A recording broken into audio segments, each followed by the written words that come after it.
Welcome to A Year of War and Peace. I'm your host, Brian E. Denton. A Year of War and Peace is a daily, year-long, chapter-by-chapter reading of and meditation on Leo Tolstoy's epic novel, War and Peace. In these videos and podcasts, you'll be treated to a free reading of one chapter per day of the novel, plus a reflective essay I've written individually tailored to that day's chapter.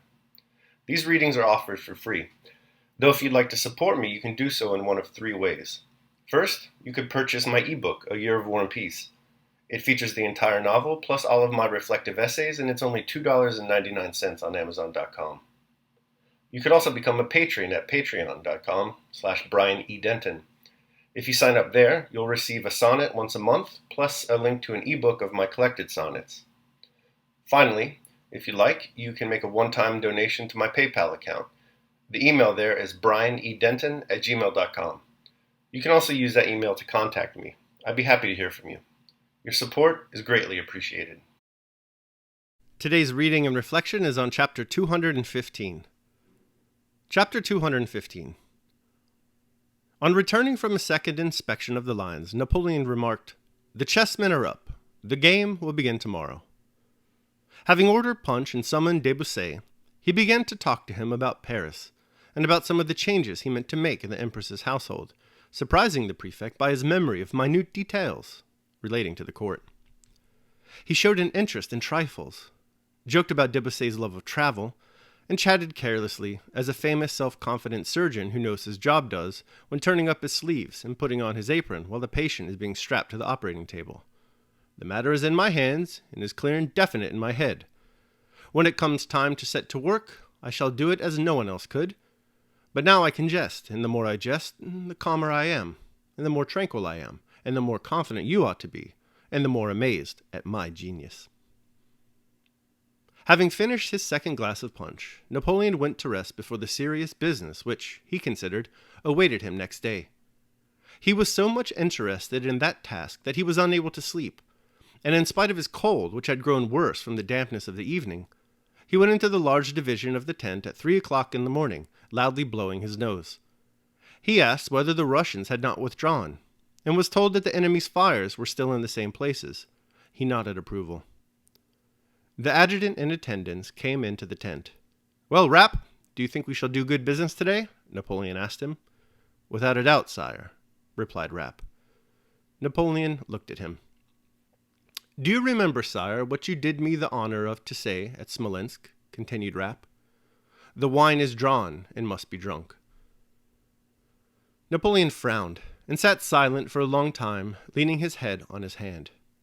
"This poor army," he suddenly remarked. "It has diminished greatly since Smolensk. Fortune is frankly a courtesan, Rapp.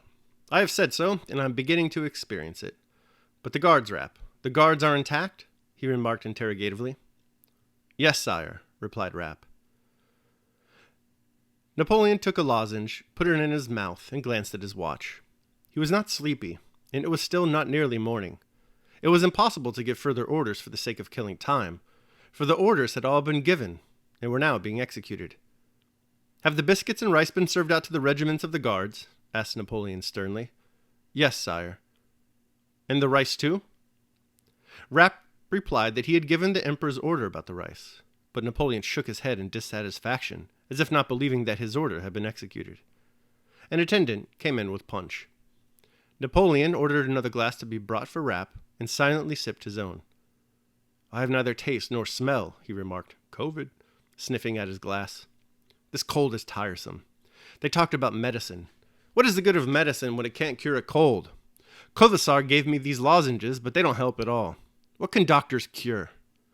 One can't cure anything. Our body is a machine for living. It is organized for that. It is nature.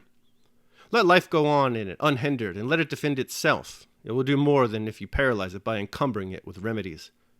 Our body is like a perfect watch that could go for a certain time. The watchmaker cannot open it.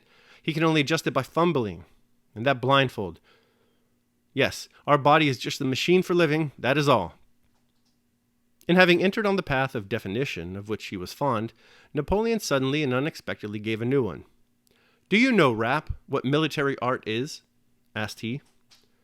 "It is the art of being stronger than the enemy at a given moment. That is all." Rapp made no reply. "Tomorrow we shall have to deal with Kutuzov," said Napoleon. "We shall see." Do you remember at Bernau he commanded an army for 3 weeks and did not once mount a horse to inspect his entrenchments? We shall see. He looked at his watch. It was still only 4 o'clock. He did not feel sleepy. The punch was finished, and there was still nothing to do. He rose, walked to and fro, put on a warm overcoat and a hat, and went out of the tent. The night was dark and damp. A scarcely perceptible moisture was descending from above. Nearby, the campfires were dimly burning among the French guards, and in the distance those of the Russian line shone through the smoke. The weather was calm, and the rustle and tramp of the French troops already beginning to move to take up their positions was clearly audible. Napoleon walked about in front of his tent, looked at the fires, and listened to these sounds. And as he was passing a tall guardsman in a shaggy cap who was standing sentinel before his tent and had drawn himself up like a black pillar at the sight of the emperor, Napoleon stopped in front of him. "What year did you enter the service?" he asked, with that affectation of military bluntness and geniality with which he always addressed the soldiers. The man answered the question. "Ah, one of the old ones. Has your regiment had its rice?" "It has, your majesty." Napoleon nodded and walked away. At 5:30, Napoleon rode to the village of Shevardino. It was growing light. The sky was clearing. Only a single cloud lay in the east. The abandoned campfires were burning themselves out in the faint morning light. On the right, a single deep report of a cannon resounded and died away in the prevailing silence. Some minutes passed. A second and third report shook the air. Then a fourth and a fifth boomed solemnly nearby on the right. The first shots had not yet ceased to reverberate before others rang out, and yet more were heard mingling with and overtaking one another. Napoleon with the suite rode up to the Shevardino redoubt, where he dismounted. The game had begun. That concludes my reading of chapter 215. I will now proceed to my reflection on the same. A Year of War and Peace, Day 215. Clotho forbids. Napoleon is of two minds about bodies today. On the one hand, he's rather humble about the treatment of his own body. Conversely, he seems to believe he can influence, with the utmost precision, the hundreds of thousands of bodies of his army. Concerning his own body, he takes a rather stoic and perhaps Tolstoyan view of things. He's got a little cold, and the medicine he's been prescribed, lozenges, don't appear to be working. He raps to one of his generals that the body will do what it will do, and no medicine is necessary. The body, after all, is a machine for living, he says. It will take care of itself. But he cannot apply this humble wisdom to the larger body of his military. He spends a sleepless night before battle, making sure everything has been attended to. He ensures the troops have been fed the proper amount of rice, as if rice consumption will be the deciding factor in a battle. This is a woefully prideful conceit on his part. I think Tolstoy would agree that it would probably be more realistic for Napoleon to reverse his treatment of bodies. It's probably more likely that the individual exercises more power over his own body than over those hundreds of thousands of other bodies on the battlefield.